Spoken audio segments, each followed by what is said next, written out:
लग्नाचे दागिने म्हणजे श्रीमंत पेशवाई दागिने, नाशिकचे सुप्रसिद्ध सराफ मयूर अलंकार सराफ। ताज्या बातम्यांसाठी नाशिक न्यूजच्या YouTube चॅनलला सबस्क्राईब करा आणि बेल आयकॉनला प्रेस करा।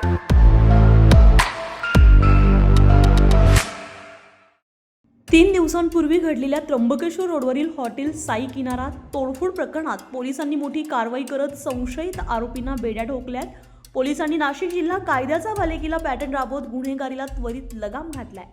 खंडणीच्या उद्देशानं हॉटेलमध्ये घुसून लोखंडी रॉड आणि दांडक्यांच्या सहाय्यानं तोडफोड करण्यात आलेली होती। नाशिक त्र्यंबकेश्वर रोडवरील महिरावणी गावातील हॉटेल साई किनारा येथे ही घटना घडलेली होती। या संपूर्ण घटनेचे सीसीटीव्ही फुटेज समोर आल्यानंतर नाशिक ग्रामीण पोलीस दलातील त्र्यंबकेश्वर पोलिसांनी तातडीने कारवाई करत आरोपींना अटक केली आहे। अटक करण्यात आलेल्या संशयित आरोपींमध्ये आविष्कार गांगुर्डे, ऋतिक गांगुर्डे, शुभम गांगुर्डे, यश गांगुर्डे, बाळा थोरात, विकी गांगुर्डे, स्वप्नील गांगुर्डे आणि अजय गांगुर्डे यांचा समावेश आहे। हे सर्व आरोपी नाशिक जिल्ह्यातील बेळगाव ढगा गावचे रहिवासी असल्याची माहिती आहे। कायद्याचा धाक दाखवत पोलिसांनी आरोपींची धिंड काढल्यानं टवाळखोरांना चांगला चाप बसलाय।